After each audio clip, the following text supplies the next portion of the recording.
لڑائیاں ہوتی ہیں نا گھروں میں، اس کی وجہ خامد ہوتا ہے، بیوی نہیں ہوتی. یہ بات گھر جا کے بتانا کہ آج انہوں نے کہا. لڑائی کی وجہ کون ہوتا ہے؟ نہ بولو تسی، پر میں تے آ کے چھڑیا ہے، وہ تو ریکارڈ ہو گیا ہے. لڑائی کی وجہ کون ہے؟ جڑے باتیں لڑتے ہیں وہ کندے ہی نہیں پے. وجہ کون بنتا ہے جی؟ کیوں بھلا؟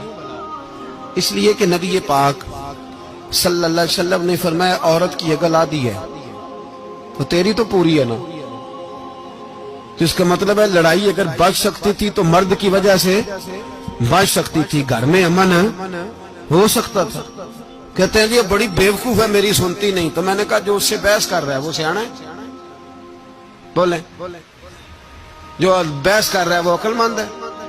بندہ تو چلو تھا وہ دانشور شیکسپیئر، باتیں بعض اوقات اس کی کچھ ایسی ہیں. اس سے کسی نے پوچھا تھا عورتوں سے کون جیت سکتا ہے بحث میں، تو اس نے کہا تھا وہ جو ان سے بحث نہ کرے، جو ان سے بحث.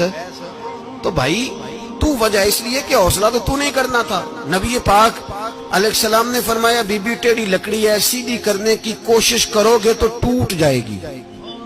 سیدھی تو پھر کتنا بیوقوف ہے جو پتھر سے سر رگڑ رہا ہے، کتنا نادان ہے جو یہ حرکت کر رہا ہے، دریا میں چھلانگ لگا کے کہتا ہے ڈوبوں گا نہیں.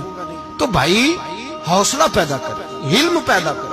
بہت ساری ایسی باتیں کرے کہ جس میں اشتعال آئے گا، فٹافٹ 3 لفظ طلاق کے دے دیے، اب بھاگا گیا مفتی صاحب کے پاس، او ہو 4 بچوں کا کیا بنے گا. اور یہ بات پکی ہے کہ بچوں کو صرف ان کی ماں ہی پال سکتی ہے، ان کی ماں. اور بات مجھے نہیں بھولتی، ایک شخص نے بیوی کو طلاق دے کے دوسری شادی کی. اس کا بیٹا تھا 10 سال کا. اس نے اپنے بیٹے سے کہا کہ بیٹے بتا پرانی اماں صحیح تھی یا یہ صحیح ہے؟ اس نے کہا نہیں ابا وہ تو جھوٹ بڑے بولتی تھی، یہ صحیح ہے. وہ جھوٹی تھی، وہ جھوٹ بڑے بولتی تھی میری سگی اماں، یہ سچ بولتی ہے. اس نے کہا وہ کیسے؟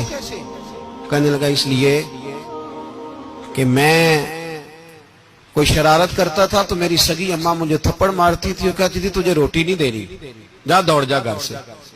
تو میں دوڑ جاتا تھا تو جھوٹ بولتی تھی نہیں دینی، پھر آدھے گھنٹے کے بعد مجھے ڈھونڈنے لگ جاتی تھی، ڈھونڈ کے لاتی تھی، پھر میری منت کرتی تھی، پھر مجھے کہتی تھی نہ مجھے ستایا کر، پھر میرا ماتھا چومتی تھی، پھر میری مرضی کا کھانا بنا کے دیتی تھی، پھر میرے منہ میں لقمے ڈالتی تھی. جھوٹی تھی، پہلے کہتی ہے نہیں دینی پھر پیچھے بھاگتی ہے. یہ سچی ہے. میں شرارت کرتا ہوں تو تھپڑ مار کے نکالتی ہے، پھر میں منتیں کرتا ہوں پر روٹی نہیں دیتی، پیر پکڑتا ہوں نہیں دیتی. سچ بولتی ہے، اپنی بات پہ ڈٹ جاتی. او بھائی بچے اس کی ماں ہی پال سکتی ہے. تو نے 3 جملے کہتے سوچا ہی نہیں، تیرا کا گیا تو یہ تو نئی بیوی ملے گی، اور اس کا بھی کیا گیا، اس کو بھی شاید شوہر مل جائے.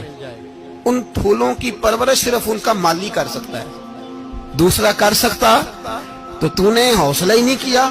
ٹھیک ہے غلطی بیوی کی تھی پر تو مرد تھا نا، تیرے پاس تو دلیری تھی. فٹافٹ 3 طلاق کے جملے کہہ دیے. اور میرے رسول پاک علیہ السلام نے فرمایا جائز کام بڑے ہیں پر طلاق جائز تو ہے پر میرے رب کو پسند نہیں، اللہ کو پسند. تو نے مالی بگا دیا جس نے تیرے گھر کا باغ سینچنا تھا. تو بھائی یہ حوصلہ نہیں. درجنوں طلاقیں، 20 کیس، اور ابھی وہ شادی کے پورے کپڑے نہیں پہنے تو طلاق پہلو. اس کی وجہ یہ کہ حوصلہ نہیں، صبر نہیں، رضا نہیں. ہم احساس نہیں کرتے. اگر تو یہ سمجھ جائے کہ بس اللہ نے جو میرے لیے بہتر سمجھا مجھے دے دیا، صحیح ہے میری آزمائش ہے، کیا ہے کچھ ہے، جو اس نے بہتر سمجھا مجھے اس نے، پھر تو سکھی ہو جائے، تیرے لیے جینا آسان ہو جائے، پھر تو بہت ساری پریشانیوں سے آزمائشوں سے دور ہو جائے. میرے نبی پاک علیہ السلام نے ہمیں